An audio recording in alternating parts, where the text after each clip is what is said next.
Hello dear readers, welcome back to నా చేతిరాతలు. మాంగళ్యం తర్వాతి భాగం కోసం ఎదురు చూస్తున్నారా?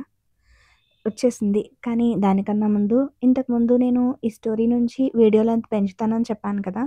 కాకపోతే కమెంట్లో డైలీ ఒకలో ఇద్దరో రోజు 2 అప్డేట్స్ వీడియోస్ అప్లోడ్ చేయమని అడుగుతున్నారు. అందుకని నేను వీడియో లెంత్ పెంచకుండా 10 మినిట్స్ ఉండేలాగా రోజుకి 2 వీడియోస్ అప్లోడ్ చేద్దామని అనుకుంటున్నాను. అది రేపటి నుంచి స్టార్ట్ చేస్తాను. ఈ రోజుకైతే ఈ ఒక్క వీడియోనే ఇస్తున్నాను. నెక్స్ట్ భాగం చదివేద్దాం రండి. మాంగళ్యం 5వ భాగం. పెళ్లి చేసుకుందాం అన్నాడు అభి. అభి అంది శ్రావణి. పద, లే, రెడీ అవ్వు. తెలివిలో ఉండే మాట్లాడుతున్నావా? అవును, నేను పూర్తి స్పృహలో ఉండే చెప్తున్నా. పద అన్నాడు చెయ్యి పట్టుకుని. అభి, ఏమనుకుంటున్నావు నువ్వు? తాళి కడితే అయిపోతుందనా? ఇప్పుడు నువ్వు నా మెడలో తాళి కట్టినా అది చెల్లదు. అందుకే నేను ఇంకా నీకు తాళి కట్టలేదు. లేకపోతే నిన్ననే ఆ పని చేసి ఉండేవాడిని. శ్రావణి, నీ బాధను నేను అర్థం చేసుకోగలను. మన పెళ్లి జరగలేదని నువ్వెంత బాధపడుతున్నావో అంతకు మించి ఎన్నో రెట్లు బాధ నేను పడుతున్నాను. ఈ టైంలో నువ్వు నన్ను అవాయిడ్ చేస్తే నేను భరించలేను. ప్లీజ్ నాకు కొంత టైం ఇవ్వు. బలవంతంగా చేసిన పెళ్లిని వదిలించుకుని మనసారా ప్రేమించిన నిన్ను చేసుకోవడానికి అన్నాడు కళ్ళనీళ్లతో. నిజంగానా అని అడిగింది శ్రావణి. నిజం, ట్రస్ట్ మీ. అప్పటికి మీ అమ్మగారు ఒప్పుకోకపోతే?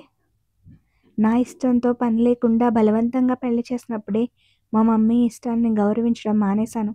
ఇంకా ఇప్పుడు నీ గురించి తప్ప ఇంకే ఆలోచన లేదు నాకు. అభి అలా అనగానే సంతోషంగా అతన్ని హత్తుకుంది శ్రావణి. నువ్వు నాకు దూరమైపోయావనే అనుకున్నాను అభి. రాత్రంతా ఏడుస్తూ ఇంకేం చెయ్యాలో తెలియక, బహుశా నువ్వు ఇవాళ రాకపోయి ఉంటే రేపటికి నేను ఉండేదాన్ని కాదేమో. ఎందుకు ఇలా ఆలోచిస్తున్నావు? నిన్ను వదిలి నేను ఉండలేనని నీకు తెలీదా? ఇంకెప్పుడు అలాంటి మాటలు మాట్లాడుకో అన్నాడు. ఇంకా మాట్లాడనులే, నువ్వు వచ్చేసావుగా. నువ్వు నా దగ్గరుంటే ఇక నాకు ఎలాంటి పిలిచి ఆలోచనలు రావు. సారీ, నిన్న నేను కొంచెం జాగ్రత్తగా ఉండుంటే. So sorry. పెళ్ళి జరగకపోవడమే కాకుండా నిన్ను వాళ్ళు కిడ్నాప్ చేసినా తెలుసుకోలేకపోయాను. బాధపడకబి, నీకు తెలియదు కదా ఇలా జరుగుతుందని. కానీ నిజమే, కొంచెం జాగ్రత్తగా ఉండుంటే ఈ పాటికి మన పెళ్ళైపోయేది. అసలు నిన్న ఏమైందో చెప్పు. నువ్వు ఇంటికి ఎప్పుడొచ్చావు అన్నాడు ఆమెని వదులుతూ. అరుణ్ తేజుని తీసుకెళ్ళిపోయిన కాసేపటి తర్వాత తను మళ్ళీ వచ్చింది. తనతో పాటు ఇంకో అబ్బాయి కూడా ఉన్నాడు. అతను ఏదో మందు స్ప్రే చేశాడు. దాంతో నేను స్పృహ కోల్పోయాను. వాళ్ళు నన్ను వెంటనే ఇంటికి తీసుకొచ్చి అన్నయ్యకి అప్పగించారంట. ఆ టైంకి నాన్న కూడా లేడు. నేను లేచేసరికి మధ్యాహ్నం అయిపోయింది. బయటికి వెళ్ళడానికి మా అన్నయ్య ఒప్పుకోలేదు. సాయంత్రం నాన్న వచ్చాక ఇంట్లో పెద్ద గొడవ అయింది అంది. అంతా విన్నాక కాసేపు శ్రావణితో మాట్లాడి బయటకు వచ్చాడు అభి. అప్పుడే ఇంట్లోకి వచ్చిన శ్రావణి తండ్రి గోపాల్ అభిని చూసి కోపంతో ఊగిపోయాడు. ఆవేశంగా వెళ్ళి అతని కాలర్ పట్టుకుని, ఇంకా ఏ మొహం పెట్టుకుని వచ్చావురా? నా కూతురు జీవితంతో ఆడుకుంది సరిపోలేదా? ఇంతకాలం ప్రేమ పేరు చెప్పి నీతో తిప్పుకొని ఇంకెవరినో పెళ్లి చేసుకుని దాన్ని వదిలేశావు. మళ్ళీ ఎందుకు వచ్చావు అని చెయ్యెత్తబోయేసరికి శ్రావణి వచ్చి ఆపేసింది. ఇంకా ఎంతకాలం వాడిని వెనకేసుకొస్తావు? ఇప్పటి వరకు జరిగింది సరిపోలేదా? ఇంకొకసారి వీటితో నువ్వు మాట్లాడినట్టు తెలిసిందా కూతురు అని కూడా మర్చిపోతాను.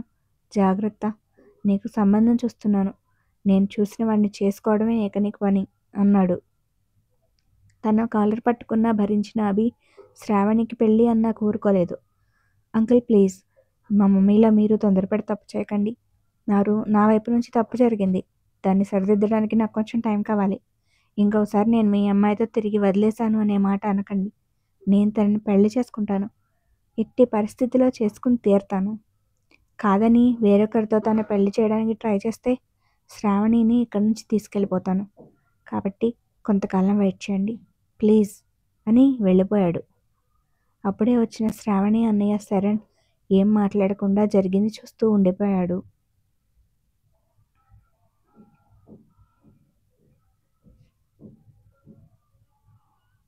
పెళ్లి తర్వాత రోజు శ్రావణి ఇంటికి అని బయటకు వచ్చిన అభి మళ్ళీ తిరిగి అతని ఇంటికి వెళ్ళలేదు. 3 రోజులుగా ఆఫీస్లోనే ఉన్నాడు. మాలిని ఎన్నిసార్లు ఫోన్ చేసినా ఎత్తలేదు. మాధవరావుతో చెప్పించినా కూడా వినలేదు. మాలిని బాధ చూడలేక తేజు కూడా అభితో మాట్లాడడానికి ట్రై చేసింది, కానీ అతను ఒక్క మాట కూడా మాట్లాడలేదు ఆమెతో. కోపం తగ్గాక తనే వస్తాడని మాలినికి సర్ది చెప్తూనే ఉంది గత 2 రోజులుగా. 3వ రోజు మధ్యాహ్నం తేజు తన తల్లికి ఫోన్ చేసింది. తేజు, ఎలా ఉన్నావు? అక్కడ ఎలా ఉంది అని అడిగారు భారతి. చాలా బాగున్నా అమ్మా, నీ ఫ్రెండ్ నన్ను సూపర్గా చూసుకుంటుంది అంది. అది బాగానే చూసుకుంటుందిలే, ఆ విషయం నాకు తెలుసు. నువ్వు అక్కడ ఎలా ఉంటున్నావని. నేను వేరే చెప్పాలా? ఎక్కడి నుంచి ప్రతి పూట నా గురించి ఈ రిపోర్ట్ అందుతూనే ఉంటుందిగా నీకు. అలా కాదురా, నీ గురించి మాలిని చెప్తుందిలే కానీ కొత్త కాపురానికి వెళ్ళావు. నువ్వు అక్కడ ఎలా ఉన్నావో, అత్తారింటికి అలవాటు పడ్డావో లేదో అని నా దిగులు. అసలు నువ్వు లేకపోతే నాకేం తోచట్లేదు తేజు. సరిపోయింది. మొన్నటిదాకా నన్ను ఎప్పుడు అత్తారింటికి తోలేద్దామా అని చూసావు. ఇప్పుడేమో మిస్ అవుతున్నా అంటున్నావు. ఎలా అమ్మా ఇలా అయితే? నచ్చైనా పోనీ. ఏయ్, ఏదో తల్లిగా నా బాధ చెప్పుకుంటున్నా అంతేగాని నిన్ను రమ్మనట్లేదు. అయినా ఇక నిన్ను భరించే బాధ్యత మీ అత్తకి అప్పగించేశానమ్మా నేను. అక్కడే చూపించు నీ ప్రతాపం. పుట్టిల్లు చుట్టపు చూపే నీకు ఇంకా అన్నారు నవ్వుతూ. చా, అలాగే ఎందుకు ఉండాలి? పాపం మా అత్త ఒక్కటే నన్ను భరించలేదేమో. అత్తకి హెల్ప్ చేయడానికి మనం కొంచెం కొత్తగా ట్రై చేద్దామా? ఎలాగా? పుట్టిల్లునే అత్తారిల్లుగా కూడా మార్చేస్తే, మా అత్తని ఆయన్ని తీసుకుని నా కాపురం అక్కడికి షిఫ్ట్ చేసేస్తే నీ దగ్గరే ఉండొచ్చుగా. అప్పుడు నన్ను మిస్ అవ్వవు అని. తేజు, పిచ్చి మాటలు మాట్లాడుకో, కోపంగా అన్నారు భారతి. ఓకే, సారీ, వాపస్ తీసుకుంటున్నాలే. ఇంతకీ టైంకి మెడిసిన్ వేసుకుంటున్నావా? పూజ ఇక్కడే ఉంటుంది, జాగ్రత్తగా చూసుకుంటుంది నన్ను. తెలుసు, రోజు నాకు ఫోన్ చేస్తుందిలే. ఇంతకీ అల్లుడు గారు ఎలా ఉన్నారు? బాగా చూసుకుంటున్నావా? ఆయనకే బాగానే ఉన్నారు అంది. ఇంట్లోనే ఉంటే ఒకసారి ఇవ్వు, మాట్లాడతాను.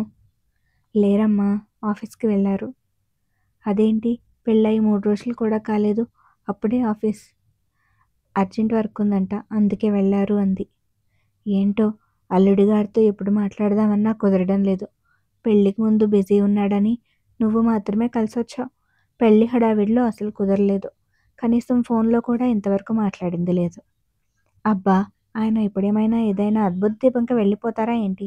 ఇక్కడే ఉంటారుగా, కుదిరినప్పుడు మాట్లాడొచ్చులే. ఈసారి ఖాళీగా ఉన్నప్పుడు నేనే ఫోన్ చేపిస్తాను. తను వాళ్ళ అమ్మతో మాట్లాడుతుండగానే లక్ష్మి వచ్చింది తేజమ్మ అంటూ. ఏంటి లక్ష్మి? వంట అయిపోయిందమ్మా, భోజనం వడ్డించినా? సరే అమ్మా, ఉంటాను అని ఫోన్ కట్ చేసి, అత్తయ్యని పిలిచావా అని అడిగింది తేజు. లక్ష్మి మొహం దిగాలుగా పెట్టి, పిలిచాను కానీ వద్దన్నారమ్మా. పొద్దున టిఫిన్ కూడా చేయలేదు. చిన్నబాబు ఇంటికి రావడం లేదని బెంక పెట్టేసుకున్నారు. ఆయనేమో ఫోన్ చేస్తే ఎత్తడు, ఇంటికి రాడు. మీరైనా పెద్దమ్మగారికి చెప్పి తీసుకురండి అంది. సరే, నువ్వు వడ్డించేయి, నేను అత్తని తీసుకొస్తాను అని మాలిని రూమ్కి వెళ్ళింది. తేజు వెళ్ళేసరికి అభి ఫోటో చూస్తూ కూర్చున్నారు మాలిని. ఇలా చూస్తూ ఉంటే ఆకలి వేయదా అత్త? ఇక నుంచి నేను కూడా ఇదే ఫాలో అవుతాను. అసలే ఈ మధ్య తిండి ఎక్కువై లావైపోతున్నానేమో అని డౌట్గా ఉంది. మాలిని ఏం మాట్లాడలేదు. నువ్వు ఇక్కడ నిరాహార దీక్ష చేస్తే నీ కొడుకు తిరిగి వస్తానని చెప్పాడా ఏంటి? ఫుడ్ మానేసి మరీ ఫోటో చూస్తూ కూర్చున్నావు. ఇంకేం చెయ్యం తేజు, మొన్న అనగా వెళ్ళాడు. ఫోన్ చేస్తే కనీసం నా మాట వినడానికి కూడా ఇష్టపడట్లేదు. చిన్నప్పటి నుంచి వాడు ఏదైనా అడిగితే నేను కాదన్నానా? ఇప్పుడు వద్దన్నానంటే వాడి మంచి కోసమే నీ అర్థం చేసుకోలేడా? నువ్వే అన్నావుగా, చిన్నప్పటి నుంచి ఏది అడిగినా కాదని లేదని. మరెలా పెంచి ఇంత పెద్ద నిర్ణయం తనకి ఇష్టం లేకుండా తీసుకుంటే ఇంకెలా రియాక్ట్ అవుతాడు? అర్థం చేసుకోవడానికి టైం పడుతుంది, కానీ కోపం, బాధ మాత్రం ముందే ఉంటాయి కదా. వెయిట్ చేయాలి. 4 ఏళ్ళు ప్రేమించాడు కదా అత్త. అయితే 25 ఏళ్ళు కనిపించిన నాకన్నా ఎక్కువ. ఇదిగో, ఈ కంపారిజనే వద్దు. ప్రేమకి టైంతో సంబంధం లేదు. ఎవరు ఎక్కువ కాలం ప్రేమిస్తే వాళ్ళకే ప్రిఫరెన్స్ ఇవ్వాలని లేదు అంటూ మధ్యలోనే ఆగిపోయి మాలినిని అనుమానంగా చూస్తూ, కొంపదీసి రేపు నన్ను కూడా ఇలాగే అంటావా అంది తేజు. ఎలాగే? ఇలాగే.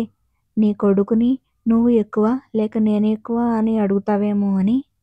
సర్లే, ముందు వాడిని నీ వైపుకి తిప్పుకో. అప్పుడు మాట్లాడుకుందాం దీని గురించి. నాకేం అవసరం? ఇదిగో అత్త, అలాంటి ఆశలు పెట్టుకోకు. ఏదో మా అమ్మకి ఫ్రెండ్‌వని హెల్ప్ అడిగితే చేశాను. నువ్వేమో ఆ అమ్మాయిని నీ కొడుకుని నిజంగా ప్రేమించట్లేదు, డబ్బు కోసం చూస్తుంది అంటావు. అతనేమో కాదు మాది నిజమైన ప్రేమ అంటాడు. నాకొద్దు ఇలాంటి కన్‌ఫ్యూజన్ మ్యాటర్స్. ఆ మాటకి మాలిని మళ్ళీ దిగాలుగా అయిపోయి, వాడికి నా మీద కోపం పోయిందంటావా? అంది. అదేమైనా మామూలు కోపమా అలా వచ్చి ఇలా పోవడానికి? అయినా బలవంతం చేసి పెళ్లి చేస్తే కోపం రాక ఇంకేం వస్తుంది? తెలిసి కూడా ఎందుకు బాధ? కానీ పద, భోజనం చేద్దాం. నాకొద్దు తేజు. వాడెలా ఉన్నాడో, తింటున్నాడో లేదో, ఆయన అక్కడ తిన్నాడో లేదో అని ఇక్కడ నువ్వు బాధపడే కన్నా ఇంటికి తీసుకొచ్చి పెట్టడం బెటర్ కదా. వాడు రాకే కదా ఇన్ని బాధలు. ఫోనే ఎత్తని వాడు అక్కడికి వెళ్తే మాట్లాడతాడా? అందరి ముందు ఇంటి గుట్టు రట్టు చేయడం తప్ప. అబ్బా, అదంతా తర్వాత. ముందు లేగు. మళ్ళీ నువ్వు తినలేదని నీ ఫ్రెండ్కి తెలిస్తే నువ్వు అక్కడుండి ఏం చేస్తున్నావు, అత్తగారి బాగోగులు చూసుకునే పని లేదా అని నాకు గడ్డి పెడుతుంది మా అమ్మ. తేజు, నీకు నా మీద కోపంగా లేదా? వాడికి ఇష్టం లేకపోయినా పెళ్లి చేశానని. ఎందుకు లేదు? పీకల దాకా ఉంది. కానీ తెలిసి చేసుకున్నదేగా, అందుకే ఏమనలేకపోతున్నా. మాలిని చిన్నగా నవ్వి తేజు చెంప మీద కొట్టినట్టుగా తట్టి, మొన్నవాడు నీ మీద అంతా అరిచినా నీకెందుకు కోపం రాలేదు? సైలెంట్గా లోపలికి వెళ్ళిపోయావు అన్నారు. ఉఫ్, ఇప్పుడేంటి, మీ అబ్బాయి అరిచాడని నన్ను కూడా తిరిగి అరవమంటారా? సరే, ఈసారి గుర్తుపెట్టుకుంటాలే. తేజు, అంది మాలిని చురుకుబంగా. ఆకలిస్తుందత్తా. అక్కడ నీ కొడుకు కూడా వేస్తుందేమో. మనం తినేసి తనకి భోజనం పట్టుకెళ్దాం దా. అమ్మో, ఆఫీస్కి వాడు ఊరుకోడు తేజు. అక్కడ ఎంతమంది ఉన్నా కూడా అరిచేస్తాడు. అది చూద్దాం, నువ్వురా అని భోజనం బలవంతంగా తీసుకెళ్ళి భోజనం దగ్గర కూర్చోబెట్టింది. ఇద్దరూ తినేసి అభి ఆఫీస్కి బయలుదేరారు. అదే టైంకి అభి ఆఫీస్లో మీటింగ్ కోసం వేరే బ్రాంచ్ నుంచి హెడ్ ఆఫీస్కి వచ్చాడు మాధవరావు. మీటింగ్ ముగిశాక అభి క్యాబిన్లోనే ఉన్నాడు. ఇంకా ఎన్ని రోజులు ఇక్కడే ఉంటావు అభి? ఇంటి మ్యాటర్ వచ్చేసరికి విసుగొచ్చేసింది అభికి. వదిన రోజు నీ గురించి అడుగుతుంది. ఏం చెప్పమంటావు? నన్ను ఇక్కడైనా మనశ్శాంతిగా బతకమని చెప్పు బాబాయ్. అవే మాటలు అభి. వదిన నీ గురించి చాలా బాధపడుతుంది. మరి నా బాధ సంగతి ఏంటి బాబాయ్? ఒకే ఒక్క రోజులో నా జీవితం నాకు కాకుండా చేసేసింది. అసలు తను మా మమ్మీయేనా అనిపిస్తుంది. ఎందుకంత పట్టుబట్టింది? శ్రావణి నా మనసుకి నచ్చిన అమ్మాయి అని తెలుసు కూడా తనకెందుకు నచ్చలేదు? అంతా అయిపోయింది కదా, ఇప్పుడు మాట్లాడుకున్న లాభం లేదు. లేదు బాబాయ్, నేను కాంప్రమైజ్ అవ్వలేను. త్వరలోనే తేజుకి విడాకులు ఇచ్చి శ్రావణిని పెళ్లి చేసుకుంటాను. నిజంగా అంటున్నావా? షాక్ అయ్యాడు మాధవరావు. నిజం బాబాయ్. అసలు నేను ఇంటికి వెళ్ళకపోవడానికి కారణం ఆ తేజు. అంతా తెలిసి కూడా నా లైఫ్తో ఆడుకుంది. అలాంటి దాన్ని నేను నా లైఫ్లో ఉంచలేను. అది కూడా శ్రావణి ప్లేస్లో నా ఇంట్లో ఉండడం నేను చూడలేను. అన్నట్టు తేజు అంటే గుర్తొచ్చింది. వదిన మీ పిన్నితో చెప్పిందంట. తేజు కిందనే గెస్ట్ రూమ్లో ఉంటుందంట. మీ రూమ్కి వెళ్ళమని వదిన ఎంత బ్రతిమాలినా ససేమీరా ఒప్పుకోలేదంట. ఎందుకు బాబాయ్ అన్నాడు. నువ్వంటే తనకి కూడా ఇష్టం లేనట్టుగానే ఉందబి. నాకది తనని మొదటిసారి కలిసినప్పుడే అనిపించింది. ఈ పెళ్లి మీద తనకి పెద్దగా ఇంట్రెస్ట్ లేదు. కానీ ఎందుకు చేసుకుందో తెలీదు. ఇష్టం లేనప్పుడు అసలు పెళ్లి చేసుకోవడం ఎందుకు? వదిన ఏమైనా బలవంతం చేస్తుందంటావా అన్నాడు మాధవరావు. బలవంతం మీద చేసుకున్నట్టు కూడా అనిపించలేదు. వాటెవర్, అదంతా నాకు అనవసరం. విడాకులు వస్తే చాలు. పెళ్ళికి ముందే తనంటే నీకు ఇష్టం లేదని చెప్పినా పెళ్లి చేసుకుంది. మరి ఇప్పుడు విడాకులు ఇస్తుందా? నాకు కూడా అదే డౌట్ ఉండేది బాబాయ్ ఇందకటి వరకు. కానీ ఇప్పుడు లేదు. ఖచ్చితంగా విడాకులు వస్తాయి అన్నాడు అభి నవ్వుతూ. ఎలా అని అడిగాడు మాధవరావు. అదండి మంగళ్యం 5వ భాగం.